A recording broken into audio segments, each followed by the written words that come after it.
Hi everyone, welcome back to Heartsborn Reads. I'm Mr. Harper and today I'm going to be reading you chapter 4 of Sophie, Snail by Dick King-Smith. Now if you've not seen the videos of chapters 1, 2 and 3, I recommend you go back and watch those first, but we're going to crack on with chapter 4, so let's get started. Chapter 4 is called Dawn, and here's a picture to start us off. Matthew and Mark in the garden playing football, and Sophie seems to be looking for something. I wonder what that could be. "What should we do this morning, Matthew?" said Mark. "I know," said Matthew. "I know what you're going to say," said Mark. "Let's go and play football," they said. "Mum," they shouted, "we're going out to play football." "Well, take Sophie with you. She doesn't much like football." "You never ask her. Go and ask her." But when they found Sophie and asked her, she said she was too busy, so they went without her. A little later, Sophie's mother went out into the garden and found Sophie plodding round, peering into the flower beds, as though she was searching for something. She was carrying a small yellow bucket. "Why didn't you go with the twins?" her mother said. "Too busy," said Sophie.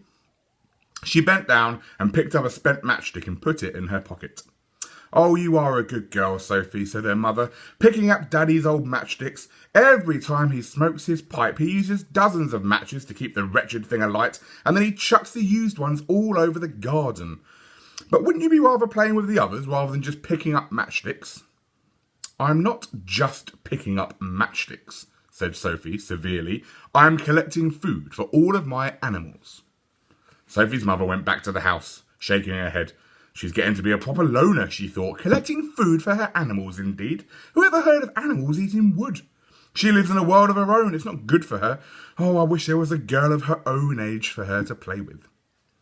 A couple of weeks later, Sophie's mother's wish was granted. A nearby house changed hands, and the new people who moved in had a little girl who looked to be just about Sophie's age. A pretty little girl with golden hair done in bunches. Sophie's mother lost no time in making contact. "Sophie," she said one morning, "those two new people down the road have got a little girl." "I know," said Sophie. "I've seen her. She wears frocks." Sophie did not approve of frocks. "She's called Dawn," said her mother. "Yuck," said Sophie. She thrust her hands into the pockets of her old jeans and stumped off, shoulders hunched, the very picture of disapproval. "I've asked them round this morning," her mother called after her. She turned to the twins. "You three children can play with Dawn while we're having coffee," she said. "What time are they coming?" said Matthew. 11 o'clock. "We've got a football match," said Mark. "Kick off 10:30 sharp," they said. And there's Sophie, stomping off, shoulders hunched, the very picture of disapproval. Dawn was wearing a green dress with bows on it and long white socks and a smart red shoes. Her bunches were tied with green ribbon. She carried a little toy pony. Dawn's mother raised her eyebrows just a little bit as Sophie was called in to be introduced.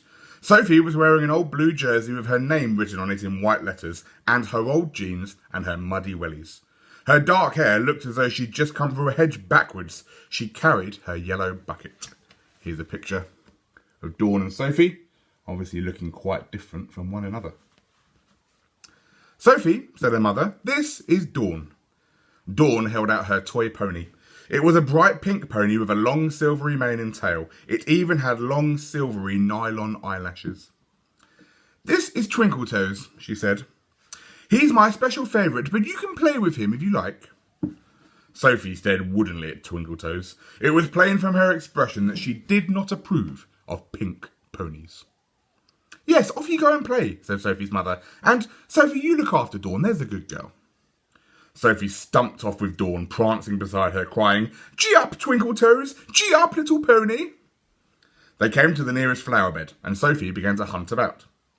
"What are you looking for, Sophie?" asked Dawn. "Matchsticks," said Sophie shortly. She found a couple and put them in her bucket. "Ugh," said Dawn, wrinkling her nose. "Nasty old matchsticks! Whatever do you want those for?" "To feed my animals on," said Sophie. Dawn laughed. "You are silly, Sophie. Matchsticks are made of wood. Animals don't eat wood." "Mine do," said Sophie. "Isn't she silly, Twinkletoes?" said Dawn to her pony. "You wouldn't eat dirty old matchsticks, would you? You'd like some nice grass." And she pulled some from the lawn and held them against the pink muzzle. You're just pretending to feed it, said Sophie scornfully. My animals are real. I'll show you. At the bottom of the garden was an old potting shed. Outside it, because they were too large to fit on the shelves, stood several very big flower pots upside down. Carefully, Sophie tipped one of the big pots over. Underneath it, on a bed of spent matchsticks, was a great army of woodlice. Good morning, my dears, said Sophie. Here's 2 more nice juicy matchsticks for you. Ugh, said Dawn, clasping Twinkletoes closely to her. Horrible, dirty, creepy crawlies. At that moment, a large woodlouse detached itself from the mass and began to walk towards her. Very deliberately, Dawn placed one of her smart red shoes on it and squashed it flat.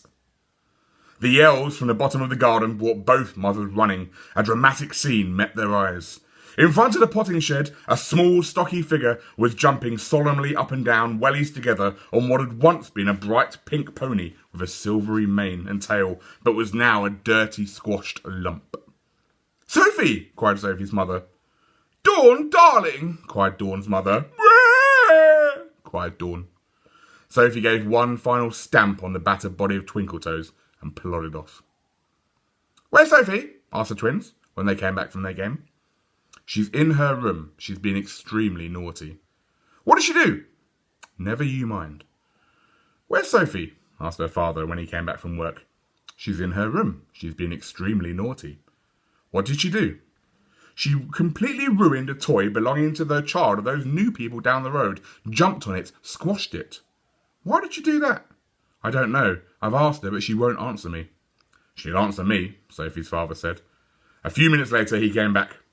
She won't, he said. Even before Dawn's mother had said her frosty goodbye and taken her yelling daughter away, Sophie had gone straight to her room. She judged it better to go to her room than be sent there. She sat on the side of the bed, thinking sadly of the death of the woodlouse. After a while, her sad thoughts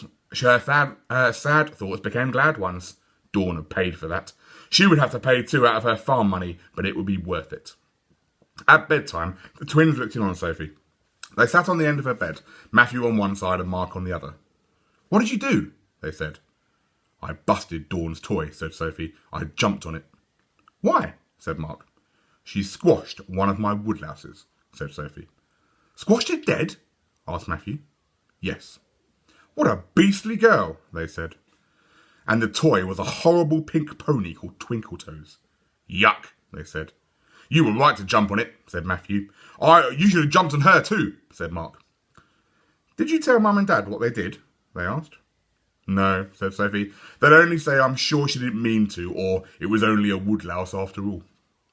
A little later, Sophie's mother and father came in. They sat on the end of Sophie's bed, one on each side.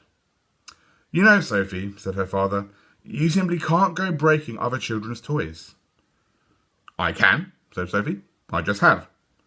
You have to say you're sorry, said her mother. I can't, said Sophie. I'm not. Look, Sophie, they said. We know what Dawn did. The boys told us. Sophie waited. I'm sure she didn't mean to, said her mother. It was only a woodlouse, said her father, after all. And there's a picture of Sophie not looking very happy with what Dawn did. So that's the end of chapter 4. I'll be back very soon to read you chapter 5 and chapter 6, and then that will be the entire book of Sophie Snail by Dick King-Smith. I hope you're enjoying it. If you are, make sure you leave a like on this video, make sure that you subscribe to our YouTube channel if you haven't already, and make sure you share our videos with lots and lots of people so everyone can get really excited about reading whilst we're off school. Thanks for joining, and I'll see you next time. Bye-bye.